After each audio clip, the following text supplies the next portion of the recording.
Yesu asifiwe. Mtu wa Mungu unanisikiliza, karibu sana kwenye chaneli yetu pendwa ya Apostle Katambi. Chaneli hii inatuletea mahubiri ya neno la Mungu na mafundisho kwa watu wote. Siku ya leo ina somo letu zuri kabisa ambalo tunafundisha kwa habari ya asiri iliyofichika katika ardhi. Na leo nipo katika sehemu ya 7 ambayo nitafundisha vipengele vya ukombozi wa ardhi. Vipengele vikuu 5 vya ukombozi wa ardhi. Kwa wewe unayetamani kuombea ardhi yako ili kuondoa vita kwenye hiyo ardhi, kuondoa mashambulizi kwenye hiyo ardhi, kuondoa maneno mabaya kwenye hiyo ardhi, kuna vipengele vikuu 5 vitakavyokusaidia kuikomboa ardhi yako katika ulimwengu wa kiroho, au kuiwekea ulinzi ardhi yako katika ulimwengu wa kiroho. Nichukue fursa hii kukaribisha, kama ni mara ya kwanza kuingia kwenye chaneli yetu pendwa ya Apostle Katambi. Chaneli hii hutuletea mahubiri ya neno la Mungu na mafundisho ya neno la Mungu na maombi na maombezi kwa watu wote. Kama ni mara yako ya kwanza, ili upate vipindi vyetu vijavyo na masomo yetu tuliyoandaa yajayo, unaweza ukasubscribe channel hii. Angalia kwenye simu yako hapo kwenye screen au kwenye PC yako, kuna neno limeandikwa subscribe. Bonyeza hayo maneno, utakuwa umeshajiunganisha na chaneli yetu pendwa. Kwa hiyo tukituma tu ujumbe unaupata kwa wakati. Pia unaweza kuweka comment yako hapo chini, unaweza kuweka comment yako hapo chini na ukalaiki ujumbe, ukalaiki chaneli hii, pia ukashare ujumbe huu. Mungu akubariki sana. Leo tunajifunza ukombozi wa ardhi, vipengele vitakavyokusaidia kukomboa ardhi au kuombea ardhi, hata ukiwa mwenyewe hapo nyumbani, ardhi yako unakoishi, unakokaa. Tumejifunza hapo nyuma kwamba vita vingi vipo kwenye ardhi. Adui akitaka kutafuta maisha yako huwa anapambana na ile ardhi unakoishi au unakokaa. Tukajifunza hapo nyuma kwamba mashambulizi mengi unayoyapata huwa yanaachiliwa katika ulimwengu wa roho kupitia mlango wa ardhi katika ulimwengu wa roho. Ndio maana tukaona kwenye kitabu cha Mwanzo sura ya 3 mstari wa 17, wakati Adamu anatenda dhambi, kilicholaniwa ni ardhi. Mungu alimwambia Adamu kwamba ardhi imelaniwa kwa sababu yako. Maana yake shetani au wachawi wanatumia kanuni ya kimungu ili kukutesa maisha yako, kutesa biashara yako, kutesa familia yako. Wanalani kwenye ardhi au wanaifunga ardhi. Wakifunga hiyo ardhi, au watoto waliozaliwa kwenye hiyo ardhi huwa wanateseka. Wakifunga ardhi, biashara inaharibika. Wakifunga ardhi, familia inateseka. Kwa wanafunga kwenye ardhi katika ulimwengu wa roho. Sasa leo nafundisha namna vitu vipengele vitano vitakavyokusaidia kuikomboa hiyo ardhi kwa njia ya maombi na kuweza kuiweka huru hiyo ardhi kwa njia ya maombi katika ulimwengu wa roho. Tutaanza moja kwa moja kama ifuatavyo. Kipengele cha kwanza cha kuweza kukomboa ardhi au kuombea ardhi unakoishi, unakofanyia biashara, unakofanyia kazi. Na ishara ya kwanza kwamba umefungwa kwenye ardhi, wakati mwingi unaweza kuwa unaota ndoto uko mazingira kijijini, mazingira kule kijijini, mazingira ya shule za kule kijijini, mazingira kule ulikozaliwa kule kijijini. Hiyo ni ishara ya kwanza, kifungo chako kipo kwenye ile ardhi ya kule kijijini ulikotoka au ulikozaliwa katika ulimwengu wa roho. Na tukaona kwamba leo nafundisha namna kuombea ardhi hiyo. Kipengele cha kwanza cha kukomboa ardhi, tutaenda kwa sababu ya muda. Sasa hivi ni usiku, nataka niingie katika maombi. Tutaenda kwa muda haraka kutaja vipengele hivyo. Kipengele cha kwanza cha kuombea ardhi, kipengele cha kwanza ni maombi ya rehema. Maombi ya rehema. Kabla haujaitamkia ardhi, kabla haujaisemesha ardhi, kabla hujaiongelesha chochote ardhi, usiombe kitu chochote kwenye hiyo ardhi, aidha unakoishi, aidha unakokaa, aidha ni shamba ulionunua au ni eneo unaofanyia biashara. Ombi la kwanza ni rehema. Kwa nini uombe maombi ya rehema? Kwa hiyo ardhi unakoishi au ulikonunua au unakofanyia biashara. Kwa nini uombe maombi ya rehema?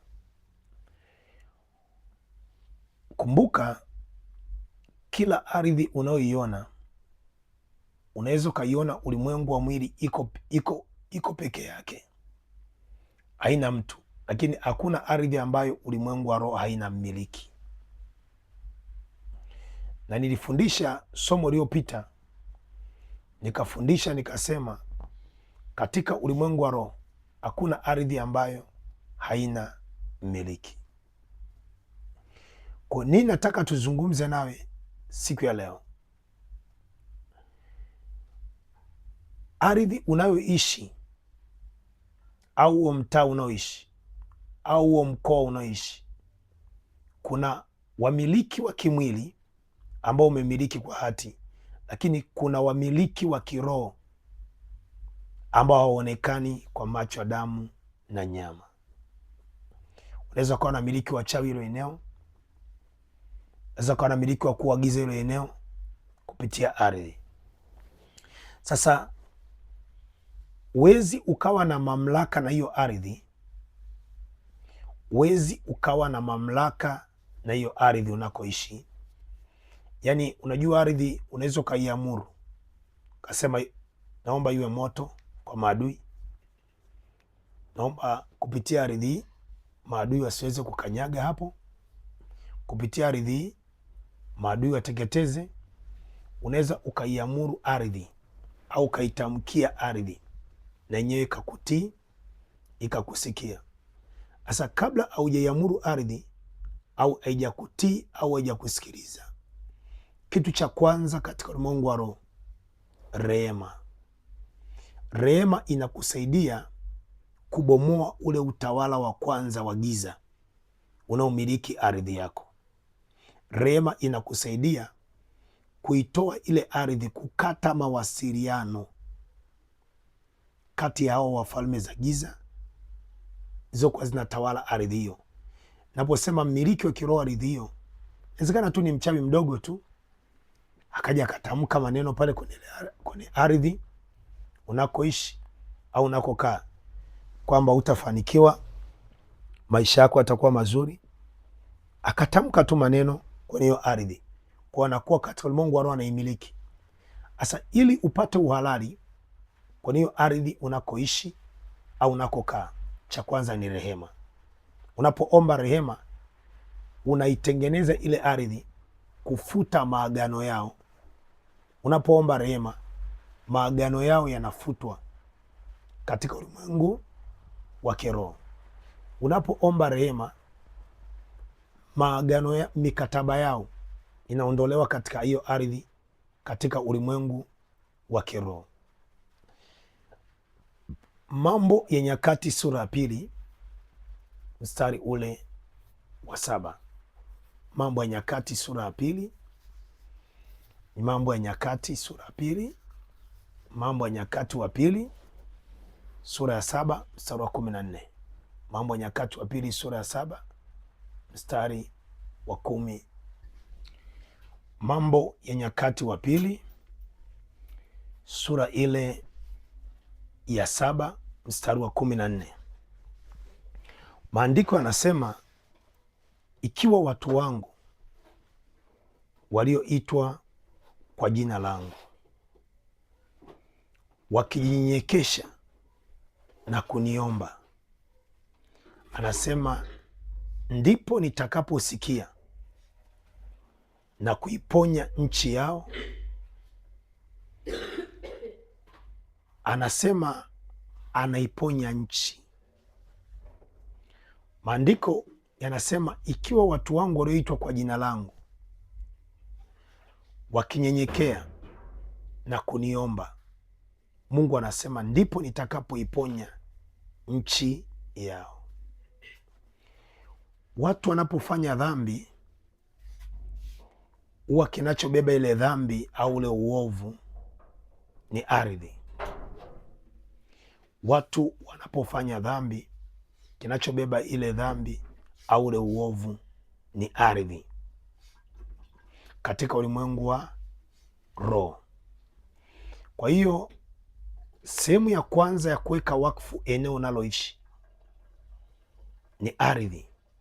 Watu wanapouana, wanapodhulumiana, kinachoandika hati ya mashtaka ni ile ardhi.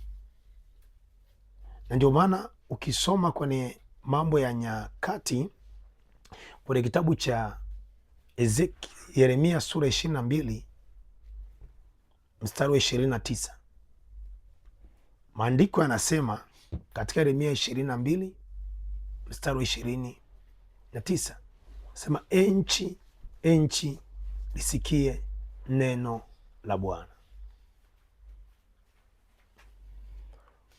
Maana yake ardhi inasikia neno. Alafu anaendelea kusema, andika habari za mtu huyu kwamba hatafanikiwa, mtu huyu hatainuka kiuchumi, maisha yake yatakuwa ya shida, ya tabu. Mashtaka yale yanakuwa yamebebwa kwenye ardhi katika ulimwengu wa kiroho. Kwa hiyo katika vitu unavyoweza kufungua ili ardhi iweze kuwekwa wakfu, kitu cha kwanza katika ulimwengu wa roho ni rehema. Unatubu na hiyo ardhi, unaomba rehema kwa yote yaliyofanyika hapo, mabaya yote yaliyotendeka hapo, maovu yote yaliyotendeka hapo. Hiyo ni hatua ya kwanza ya kuweka ardhi wakfu, ili kutambue wewe, ili hiyo ardhi ikujue wewe. Cha kwanza ni rehema katika ulimwengu wa kiroho. Hatua ya pili ya kuweka wakfu ardhi, hatua ya pili ya kuweka wakfu ardhi, baada ya kuiombea rehema ardhi hiyo, Hatua ya pili ni kuiuisha, maana tayari sasa ni kuiuisha. Hebu niweke hii iwe sawa. Hatua ya kwanza imekuambia ni kuomba rehema. Hatua ya pili ni kuuisha ile ardhi. Maanake unapoiombea ile ardhi, tayari imetoka kwenye mikono ya adui, tayari imetoka kwenye mikono ya adui.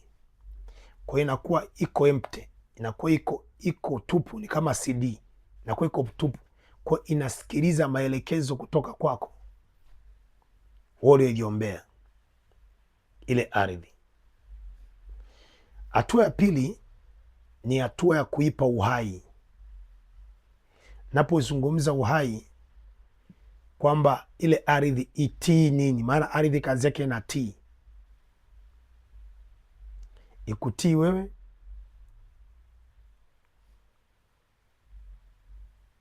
au itii vipi? Imtii adui, wachawi, au ikutii wewe? Sasa kama inatii wachawi, inakuwa kwa sababu wale wachawi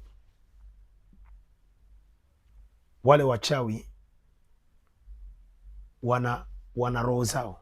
Kumbuka ardhi inafanya kazi na roho. Ardhi inafanya kazi na roho. Kwa wachawi wanakutana na roho zao za kichawi, ambayo ni roho ya giza. Lakini kwa kuwa wewe ni wa Mungu na umeshaiombea ardhi, kwa ili kutii inahitaji roho. Ardhi ili ifanye kazi inahitaji roho, ambayo ni roho ya Mungu iwepo, uiachilie kwenye ile ardhi ambayo umeiombea rehema. Narudia tena, ambayo ni roho ya Mungu ambayo unaiachilia kwenye ile ardhi ambayo umeiombea rehema. Unasema, mtumishi, unaongea nini? Mtumishi, unaongea nini usiku wa leo? Kwa baada ya kuiombea, hatua ya pili, hiyo ardhi umeiombea rehema, ni kuiuisha kupitia roho wa Mungu. Kitabu cha Mwanzo sura ya kwanza, tuko kwenye somo letu namna ya kuweka wakfu ardhi. Mwanzo sura ya kwanza mstari wa kwanza mpaka mstari wa pili. Hapo mwanzo Mungu aliumba mbingu na nchi, nao nchi ilikuwa ukiwa tena utupu, na giza lilikuwa juu ya uso wa vilindi vya maji. Roho ya Mungu ikatulia juu ya uso wa maji. Mungu akasema, na iwe nuru, ikawa nuru. Mungu akaiona nuru kuwa ni njema. Mungu akatenga nuru na giza. Kwa sasa tunaanza kuona kanuni ya Mungu ya uumbaji. Kabla Mungu hajaumba, anasema aliumba mbingu na nchi. Alafu tunaona kilichomsaidia Mungu kuumba ni roho ya Mungu ilikuwa ndani ya uumbaji. Mungu akitamka neno, roho inaumba. Roho ilikuwa pale inatengeneza. Sasa unapoiombea ardhi, ukishaiombea rehema, hatua ya pili ni kutamka nguvu ya Mungu kwenye ile ardhi, au roho ya Mungu kwenye ile ardhi. Kuachilia roho ya Mungu kwenye ile ardhi, au kuiuisha iweze kuwa na mamlaka ya kukutii wewe unachokiongea, ya kukutii wewe unachokifanya. Hatua ya pili ni ya kuachilia pumzi ya uhai kwenye ile ardhi. Unaishika kabisa, unapuliza pumzi ya uhai, kwamba pokea uhai wa Mungu wewe ardhi. So wakati unaiombea ulikuwa umeishika mkononi? Wakati unaomba rehema ulikuwa umeshika mkononi, unaitamkia pokea pumzi ya uhai, uhai wa Kristo uwe juu yako, uhai wa Mungu we ardhi uwe juu yako. Hiyo ni hatua ya pili ya kuachilia uhai wa Mungu katika hiyo ardhi, katika ulimwengu wa kiroho. Unasema, Apostle Katambi, unaongea nini? Angalia kitabu cha Mwanzo sura ya 2 mstari wa 7. Bwana Mungu akamuumba mtu. Bwana Mungu akamuumba mtu kwa mavumbi ya ardhi. Mungu akapuliza pumzi ya uhai, mtu akawa nafsi hai. Manake ardhi ile iliuishwa na pumzi ya Mungu. Kwa ulivyoomba rehema, ardhi ilikuwa iko vizuri kabisa, na baki iko wazi. Ni CD ambayo ina kitu, ni flash ambayo ina kitu kinachoenda kuingiza vitu ndani yake vya kimungu. Ulinzi wa kimungu ni ile pumzi ya uhai au roho ya Mungu ambayo ikae kwenye ile ardhi. Sasa hii roho ya Mungu ipo kwenye pumzi yako katika ulimwengu wa kiroho. Kwa hatua ya pili ya kuweka wakfu ardhi, kuweka wakfu ardhi, hatua ya kwanza nimekuambia ni rehema. Hatua ya pili ni pumzi ya uhai unaoachilia kwenye ile ardhi katika ulimwengu wa kiroho. Tunaenda hatua ya tatu. Hatua ya tatu, hii ni hatua ambayo ya matamko. Baada ya kuiombea ardhi rehema, baada ya kuiombea ardhi rehema, baada ya kuachilia pumzi ya uhai kwenye ardhi, hatua ya tatu ni hatua ya rehema, na ni hatua ya kuitamkia ardhi. Unaisemesha maneno kwamba ardhi, utanitumikia. Ardhi, utakuwa baraka kwangu. Ardhi, uwe moto kwa wachawi. Ni hatua ya kuitamkia maneno. Ardhi huwa nasikia maneno. Ndio maana ukisoma Kumbukumbu la Torati sura 32, Kumbukumbu la Torati sura 32 mstari ule wa kwanza, maandiko yanasema, sikilizeni nchi, sikilizeni enyi mbingu, nami nitanena, na nchi isikie neno la kinywa changu. Mbingu isikie neno la kinywa cha Mungu. Anasema na nchi. Biblia inaposema kwa habari ya nchi ni ardhi. Ardhi inasikia neno. Kwa unaitamkia sawasawa na neno la Mungu linavyosema, kwamba amesema ardhi hiyo itakuwa baraka kwako, ardhi hiyo itakuzalia matunda, kwenye ardhi hiyo hakutakuwa na mapooza, kwenye ardhi hiyo hakutakuwa na uharibifu. Kwa unaitamkia kusawasawa na neno la Mungu. Sio matamko yako tu unaongea, hapana. Unaongea ambapo unasimama neno la Mungu, kwamba imeandikwa, itafanikiwa mjini, itafanikiwa shambani. Kupitia ardhi hii mafanikio yatakuwa kwangu usiku na mchana. Imeandikwa Bwana atakuzunguka, utakuwa ukuta wa moto pande zote. Pitia ardhi hii inajenga ukuta wa moto pande zote katika ulimwengu wa roho. Unatamka kutokana na ardhi, unaisemesha maneno hiyo ardhi, sio maneno yako, bali ni neno la Mungu aliye hai. Unasema mtumishi, unaongea nini? Yeremia 22 mstari wa 29, Mungu anamwambia Yeremia. Yeremia anaambiwa aseme na nchi. Anasema nchi, nchi lisikie neno la Bwana. Kwa maana ardhi ina masikio,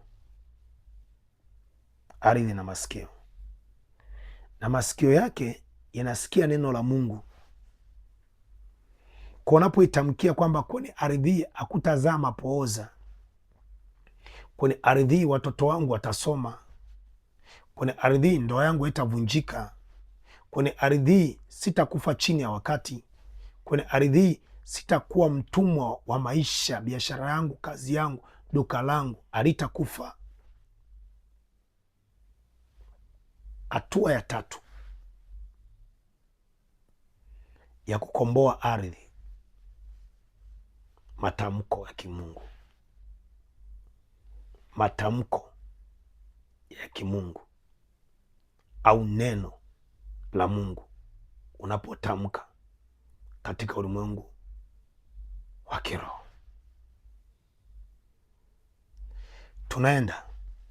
Tunaendelea. Kwa hiyo hiyo ni hatua ya tatu ya ukombozi wa ardhi, ili iwe himaya yako, ili ikusikie wewe. Hatua ya kwanza tumesema maombi ya rehema. Hatua ya pili tumesema kuipa uhai, pumzi ya Roho Mtakatifu. Roho ya Mungu itembee na hiyo ardhi, kuona itamkia Roho ya Mungu itembee na hiyo ardhi. Hatua ya tatu ni kuitamkia maneno. Hatua ya nne, unapoenda kuombea hiyo ardhi, hakikisha unakanyaga kwenye ile ardhi.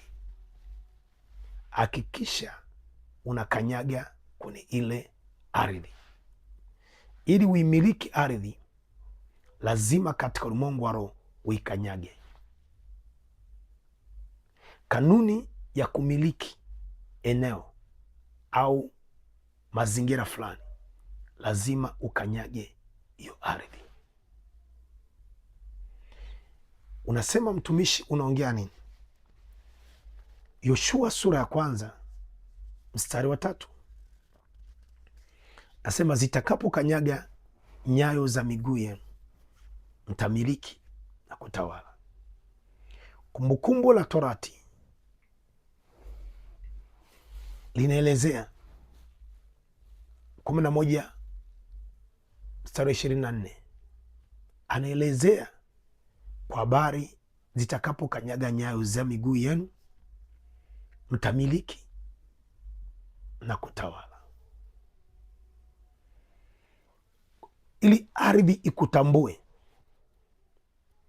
ili ardhi ikufahamu, Mungu ameweka nguvu kwenye miguu yako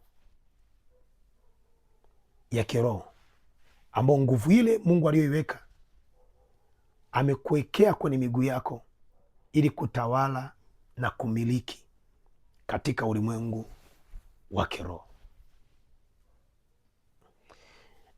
Ndio maana wale wakoma 4 katika kitabu cha Wafalme walipokaa kwenye eneo wakatupwa nje ya mji, walipita kwenye ziki kubwa sana, chakula wakawa wamekosa. Wakasema, tukikaa hapa tutakufa, acha twende tukalitafute jeshi la Washami. Biblia inasema walipochukua hatua kufuata jeshi la Washami, Mungu wa mbingu na nchi alikuza vishindo vya miguu yao.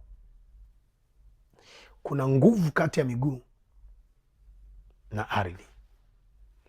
Kwa hiyo sio tu kuikanyaga ardhi, lakini unaikanyaga kwa kuiambia maneno, kutamka kwamba kuanzia leo mimi ndio mmiliki wako hapa, unisikilize mimi. Kama nilivyokanyaga hapa, ndivyo nitakutawala ardhi. Wewe ardhi hautanitawala mimi, wewe ardhi hautanimiliki mimi, bali mimi ndiye nitakutawala, mimi ndiye nitakumiliki katika ulimwengu wa kiroho, katika ulimwengu wa kiroho. Kwa unaikanyaga huku unatamka, unakuwa unaambia utakuwa chini yangu, nitakutumikia sawa sawa na neno la Bwana alivyosema. Tutalima kwenye ardhi, tutavuna kwenye ardhi, hakutazaa mapoza. Chochote kilichopangwa na adui kwenye ardhi hii dhidi ya watoto wangu, familia yangu, kitakuwa chini ya miguu yangu, kwa jina la Yesu, kwa damu ya Yesu. Unaitamkia, unaisi huku umeikanyaga.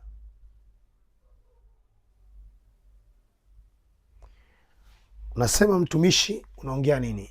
Ni hatua za kuweka wakfu ardhi au ukombozi wa ardhi. Hiyo ni hatua ya 4. Hatua ya 5 ya kuitumia ardhi ili iwe upande wako. Hatua ya 5 ya kuitumia ardhi ili iwe upande wako ni hatua ya kuiamuru ardhi ipigane vita yako. Ardhi inapigana vita. Ndio maana kwenye kitabu cha Hesabu, ardhi ilifunua kinywa chake ikammeza kola, ikammeza kola. Watu zaidi ya 400 walimezwa na ardhi, ikasimama upande wa Musa, ikafanya vita na adui wa Musa ambaye alikuwa ni kola.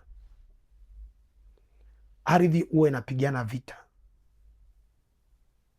kwenye ulimwengu wa roho, lakini haiwezi pigana vita kama hujaiamuru ipigane vita. Kumbe katika kuiweka wakfu ardhi, kuna eneo ambayo nasema ardhi hii ipiganie, inipiganie vita, ipigane vita na watoto, kwa ajili ya watoto wangu, ipigane vita kwa ajili ya maadui zangu, ipigane vita kwa ajili ya watesi wangu. Ardhi hii ipigane vita kwa ajili ya kila kitakachoinuka sasa na hata kama nitakuwa sipo duniani. Ardhi inapigana vita. Kwa maombi zaidi, wakati unaomba, kwa maombi zaidi, wakati unaomba, unaweza ukasema ardhi isimame upande wako. Unaiamuru isimame upande wako. Na kwa maombi zaidi, unaiamuru ardhi iwe shahidi katika vita hiyo. Unaiambia isimame upande wako. Ardhi ina mambo mengi sana. Kuna fimbo ya chuma unaiweka kwenye ardhi pale. Unatamka fimbo ya chuma kwenye ardhi, kwamba kila mchawi atakaye kuja akutane na hiyo fimbo ya chuma imtandike ardhi.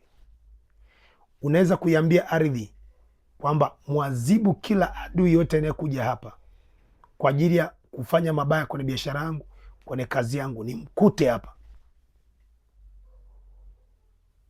Ardhi. Okay. Mwisho, sehemu ya 6,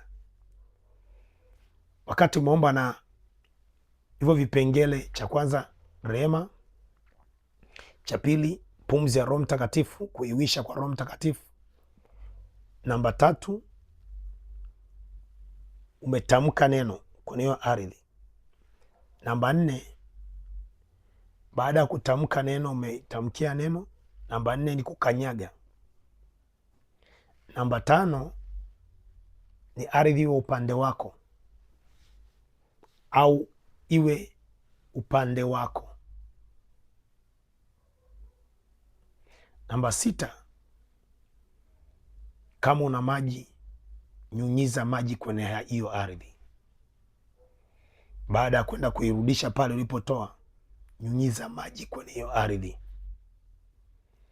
Tafundisha siri ya kunyunyiza maji kwenye hiyo ardhi. Angalia somo langu hapo nyuma, nilikuwa nafundisha kwa habari ya magonjwa. Baada ya kufundisha kwa habari ya magonjwa, nikafundisha magonjwa yanayoingizwa kupitia maji.